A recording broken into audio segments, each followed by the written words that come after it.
So, kamusta po mga Streetwise? Ako po si Takero Miyamoto at welcome po sa aking munting channel. So, mga kababayan, no, napapansin ko lang po, no, ngayon, pag may rally po ngayon sa mga pro-Duterte group, ang daming Muslim. Hindi, ako napansin ko talaga yun, ha? Ang daming Muslim ngayon. Ngayon, napag-alaman ngayon natin na itong mga Muslim pala na to na sumasama sa rally, na mga DDS na minsan ng gugulo, mga tropa pala ito ni Robin Padilla. Okay lang yan. No, sinasabi nga natin, walang problema mag-rally. Walang problema kung tayo po bumabati ko sa gobyerno. Okay po yan. Pero tandaan po natin, iba po yung paninira dun po sa pagbabatikos. Okay. Ngayon, mga kababayan, ito na. Bakit nananakot ng mga tropa ni Robin? Nagtataka lang talaga ako, no? Sabi ko nga sa inyo, mga kababayan, no? Tayo po, mga Pilipino po tayo. Kahit anong mga religion natin, pagdating sa politika, walang special sa atin, pare-parehas tayo. Ako, agnostic ako, di ba? Pero ako po nagsisimba sa Quiapo, sa Nazareno, di ba? Kung ano mang karapatan meron ako, pantay-pantay po tayong lahat. Mapa-Islam, mapa-Iglesia ni Cristo, mapa-born again, no? Rizalista, kahit anumang religion, Protestante, Seventh-day Adventist, pagsalita po ng politika, pare-parehas po tayo. Ako, pagsalita ako, pwede nyo akong batikusin. At kayo mali yung opinion mo. Dapat kayo din po na mga Islam, pag kayo po nagsalita, parang awa nyo na, huwag kayong pikon. Alam nyo kasing problema dito mga kababayan, no? Baka makarelate kayo dito. Ang problema kasi sa mga taong ito, pag sila nagsalita about politics, bawal sila batikusin kasi magagalit sila. At syempre, pag ikaw sumagot, ang mangyayari dito, maghahamon ng patayan. Di ba? Oy, Pen, hello po, Pen. Long time no si Pen, ha? Di, ako, ano ko yan, pansin ko yan sa kanila. Ayaw ko lang po sa inyo, pero in my own opinion, napansin ko po talaga yan. No? Kapag nakapagdebate ka sa politics, no? Tapos Muslim yung kausap mo, uy, puta na po, patayin kita. Ay. So, by the way, mga kabalit, gusto kong pakita sa inyo, no? Tandaan nyo, pantay-pantay po tayo. Walang special sa atin. O ito, post po ito ni Amazing Leader. Matitikman ninyo ang galit ng mga Muslim kapag ginalaw ninyo si Senator Robin Padilla. Anong klaseng paggalaw? Sige nga. Anong klaseng paggalaw bang binabanggit ninyo? Paggalaw ba na tatanggalin si Robin sa pagiging senador? Hindi pwede yun. Tatanggalin si Robin sa senador? Hindi pwede yun. Paano yung tatanggalin yan? No? Ethics Committee, malabo yun. Paano sinasabi niyong gagalawin? Hindi pwedeng batikusin si Robin? Ganon? Napaka-entitled nyo naman kung ganon. Hindi pwedeng kasuhan si Robin kahit may ginawang mali. Tandaan nyo si Robin Padilla may kaso ngayon. Meron siyang kaso ngayon na ano ba yun? Yung obstruction of justice. Dahil pinatakas niya si Bato. Ano yun? Hindi pwedeng arestuhin pag may arrest warrant? Tandaan nyo, sinasabi ko sa inyo mga kababayan, kahit anumang religion natin dito sa Pilipinas, walang special sa atin. Pantay-pantay po tayo. Diba, Ma'am Rowena, di ba? So, tingnan nyo to, Ito yung, ito yung statement na kanilang, ako ba dito? Ano ba to? Leader ba to? Sige. Rasul! Allahu Akbar! Allahu Akbar! Allahu Akbar! Oo. Allahu Akbar! Allahu Akbar! Allahu Akbar! Ang nasa loob ng mga senador. Siguro, mapapanood niyo ito.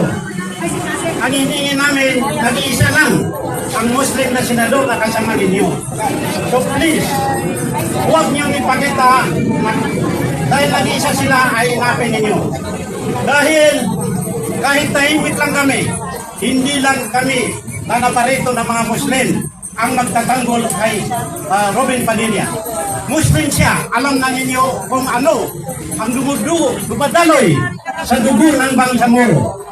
So, ano ngayon kung Muslim siya? Ano ngayon? Di ba? Ito mga kababayan, ganito yan. Kung ang pag-uusapan natin dito, tungkol kay Allah, pag sinabi ninyong, Muslim kami, naniniwala kami Allah, okay yun.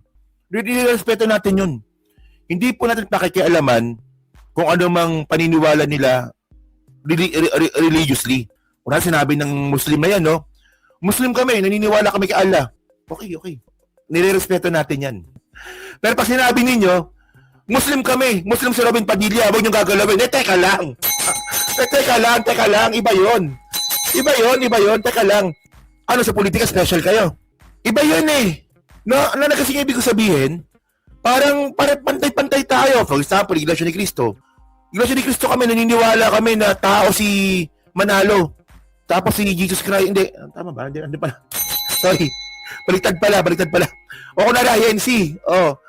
Iglesia ni Cristo kami, naniniwala kaming anghel, si Manalo. Tapos si Jesus Christ, tao. Okay, sige, okay. Okay yan. Walang problema yan.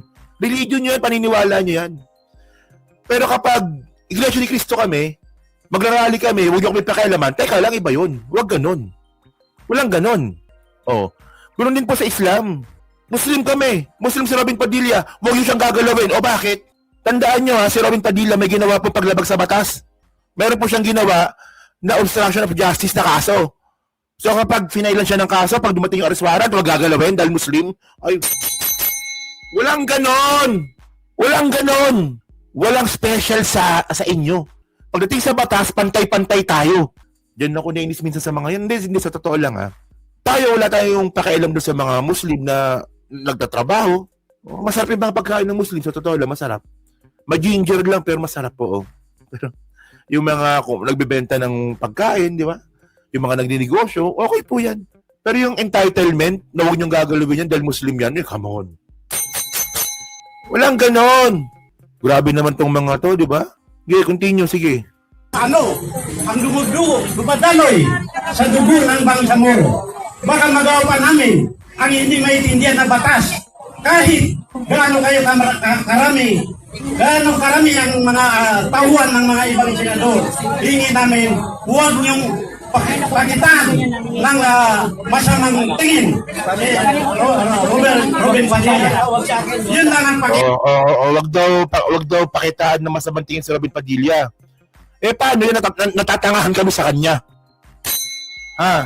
Wag daw pakitaan ng masamang tingin si Robin Padilla. Okay, sige. Ganito. Mag-meet tayo sa gitna. Wag daw pakitaan ng masamang tingin si Robin Padilla. Bilang Muslim, na hindi namin hinahamak si Robin Padilla dahil Muslim siya. Hinahamak namin siya kasi bobo po siya bilang senador. Magkaiba yon. Ang problema sa inyo, dapat meron kayong boundaries.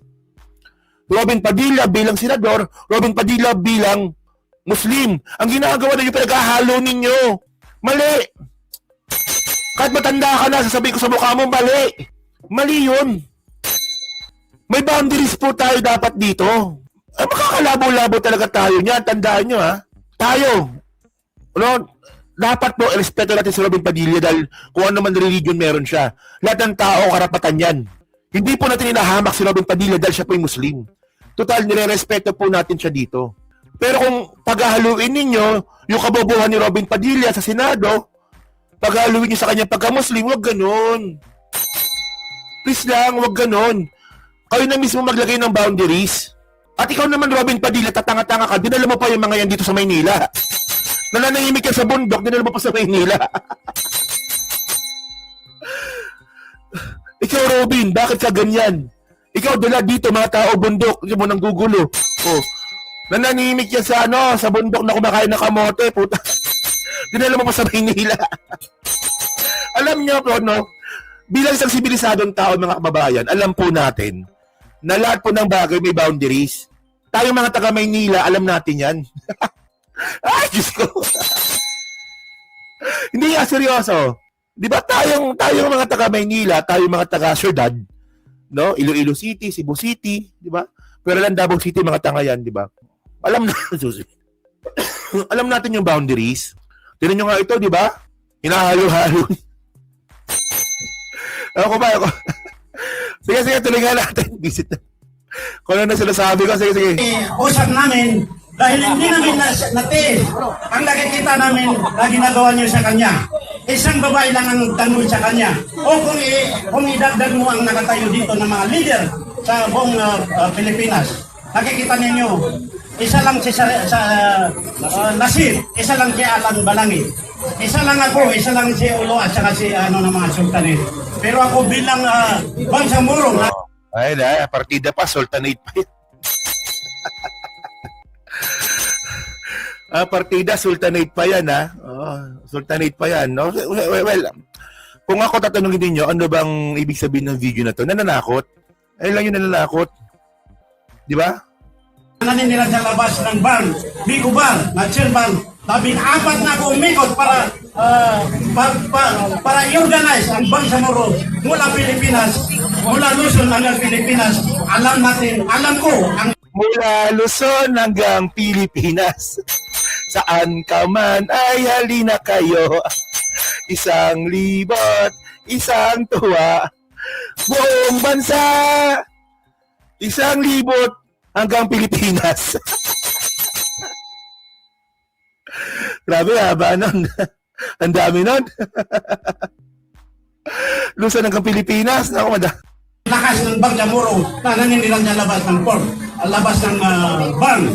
So please, ulitin ko, mga senador na mga matatapang, mga senador, kung may nanakaw man kayo, please, hindi namin pakikialaman yun. Ang pakikialaman namin ay huwag niyong apiin ang isang Muslim na kasama namin. Assalamualaikum. ayos talaga tong ano na to, no? Ayos talaga to, no? Kung kayo kung mga senador kayo, kung nagnanakaw kayo, wala kami pakialam sa inyo.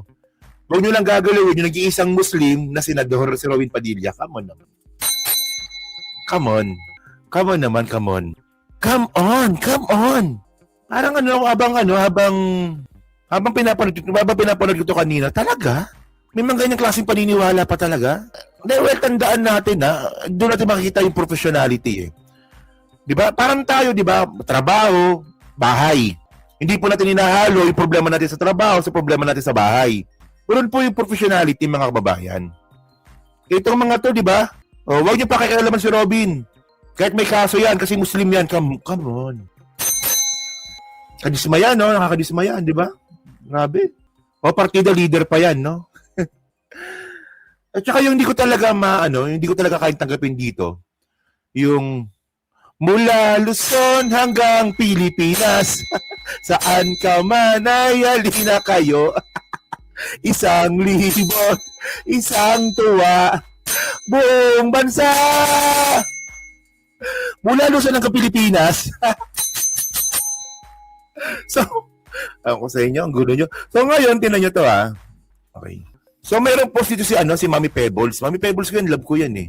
Mami Pebbles, So may post si Mami Pebbles dito. So sabi ni Mami alam nyo naman yan.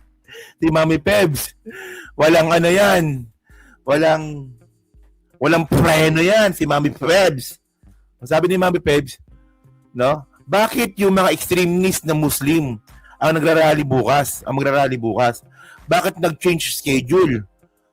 INC dapat ang schedule bukas O ngayon ito Okay. Alam niyo nilik din naman ni Banat ba ito eh. 'Di ba? Na bukas June 11, ang magrarally talaga dapat INC. Pero kami po yung nagulat, bakit po yung nagkakalat ngayon sa kalsada? Bakit mga extremist Muslim? Nabit-bit po ni Robin Padilla. Alam mo Robin, pag ganyan yung mga tropa mo, no?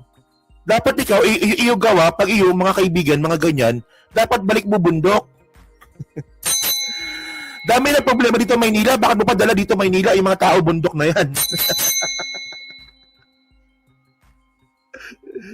Huwag niyo, Muslim yan, huwag niyo awayin yan. Kaya ikaw, Robin Padilla, sobra iyo tanga. No? Yung mga kaibigan doon sa bundok na nanahimik, sila kain lang kamote. O di ba? Anim kamote, tubo, kain. Ganun lang kanila gawa. Bakit mo pa sila dala dito Maynila?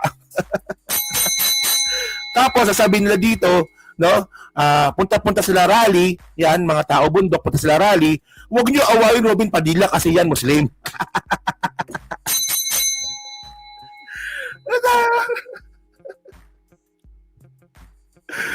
Ay, hindi pa tapos. Akala tapos na. Hindi pa tapos. Meron pa. May isa pa dito. Saan na ba yun? Ito. May isa pa yun dito. Kami ay malakas na nakikitindig na. Ano ba? Ito. Isa pa yan. Marami yan. Marami sa Facebook niyan. Oo. Ano nyo? Makikita nyo, kami ay malakas na nakikitindig na rin. Malakas na nagpapahayag ng suporta upang depensahan at proteksyonan ang nag-iisang Muslim na senador na si Robin Padilla. Patunayan na yung mga sinabi natin na huwag nilang kantiin si Senator Robin Padilla. Kasi may mga kapatid siyang Muslim. Kaya alam naman natin yung magiting nating senador ay hindi Di isa sila sabi, di ba?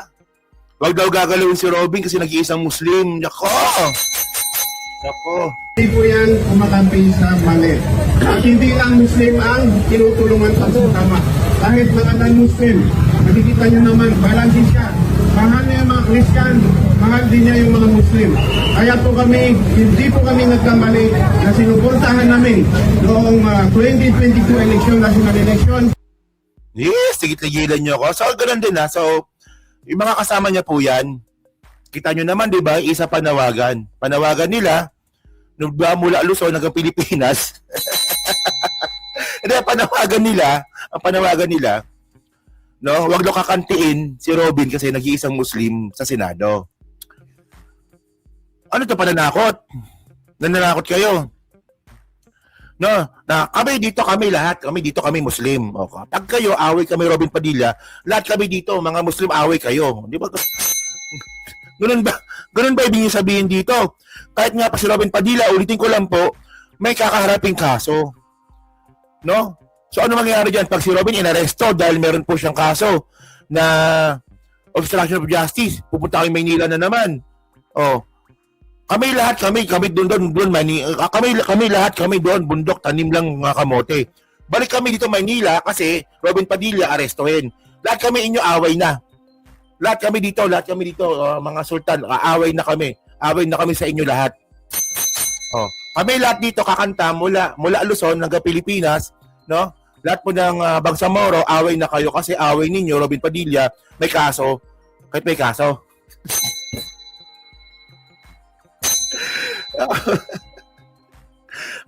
Pang binondo ba, son? Parang na...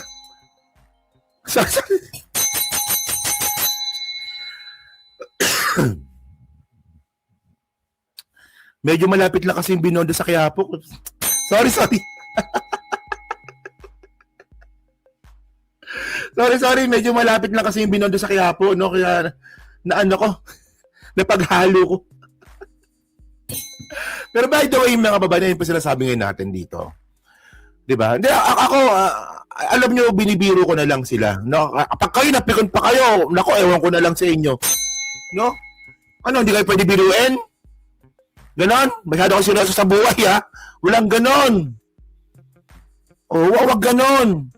Oh, una sa lahat, sabi ko na nga sa inyo, no? Pansin ko lang po talaga, no, kapag itong mga to binatikos mo, hindi sila pwedeng batikusin. Okay, sabi ko nga, no, pag-usaping religion, hindi natin pakikialaman yan. Huwag natin pakialaman ang paniniwala ng bawat tao sa religion. Kasi ako para saan bilang agnostic, gano'n ang paniniwala ko, no? Kasi maliban natin na baka pakaramdam nila, no, diyan sila nagiging mabuting tao sa religion na kinaaniban nila. Okay yan. Pero kapag ang religion, no, pinasok mo sa politika, hindi pwedeng hindi kayo babatikusin dahil pinasok niyo yung politika. Ako pa political vlogger po ako. No, pag may pumasok sa politika, hindi pwedeng hindi kayo batikusin. No, sabi ko nga kanina, pantay-pantay po tayo dito. Pagdating po sa usapin ng politika, lahat po tayo pantay-pantay dito. No? Alam ko yan eh. No? Kunwari may leaders na Muslim, makipag-debate ka. Ano, punta ka dito, papatayin kita. Ganun ang ending ng debate ninyo. Sigurado ako. Hindi nga, seryoso. Seryoso, hindi biro yun, ha? No, kunwari, meron kayong ganun, kadebate ninyo, yun talagang matapang, no? Papatayin kita, samantalang nagbabanggit ka lang naman kung anong paniniwala mo sa politika. So, hindi pwedeng batikusin. O parang ito. Huwag niyong babatikusin si Robin Padilla dahil nag-iisang Muslim sa Senado. Puta ka, may ginawang illegal, di pwede? Hindi pwedeng galawin? Sabi ko sa inyo eh. Totoo bang inalis na si Tunying sa INC kasi sinabi daw ni Marcoleta na nagkamaleta si Tunying? Talaga? Ay, baka nga, no? Ay, Diyos ko, chismis na naman yan. So yun mga kababayan, no? So kayo po, no? Ano pong masasabi nyo nga po dito, no? Oh, INC ganyan pag sa diba? Hindi, ano, hindi, pag-uusaping debate sa religion, wala akong ano dyan. Pero pag-uusaping politika, ay, nako, INC, ganyan din INC, no? Kung magsalita sila sa politika, akala mo, napakatama na sinasabi nila. Bawal sila batikusin. Alam niyo nangyari sa amin yan ni Stephen. Muntik na kami kuyugin dun sa rally nila nung nakaraang taon. Nasa gitna kami ng rally nun, ha? Pumunta kaming gitna, ewan ko dyan kay Stephen, no? Pumunta kaming gitna. Tapos nagsasalita ako doon, no, Marcoleta for president. Di seryoso. Nung yung rally nga po ng INC, nandun kami ni Stephen. Tapos, sumisigaw na ako doon, mag-isa lang ako. Yung di naman sigaw, yung parang rinig ng mga kasama mo. Marcoleta, galing talaga for president yan eh. Gumagano'n ako. Malupit si Stephen, meron siyang binanggit si Stephen, no, na basta meron sinabi si Stephen, nakalimutan ko na eh. Puta, nagalit yung Iglesia ni Cristo, yung mga miyembro. Sa gitna kami. Sabi ko, tara na, ano tayo? Alisa tayo. Pala mo yun, naalala pa ni, di ba, ni Ma'am Jocelyn, di ba, naalala niya pa, di ba? Yan, so yun, okay na, okay. So yun mga kababayan, so kayo po, masabi nyo nga po dito, no, sa mga tropa nga po ni Robin Padilla na nagbabanta kasi sa akin ano yan eh. No, pangbabanta yun eh. Di ba? So yun, so ano pa masabi nyo nga po dito, so pa-comment lang po sa baba at binabasa ko pong lahat yan. No? Syempre dyan sa Steam Replay, no, so pa-like, pa-subscribe, di makalabisan, pa-share na po ng content natin ngayon. No, okay? So thank you mga kababayan, kita na ulit tayo bukas ng hapon. O kaya umaga, tinanong ko kung may topic tayo mamayang umaga. Kasi salang ko bukas. I'm proud, no? Proud ako dyan sa pistula ko na yan, no?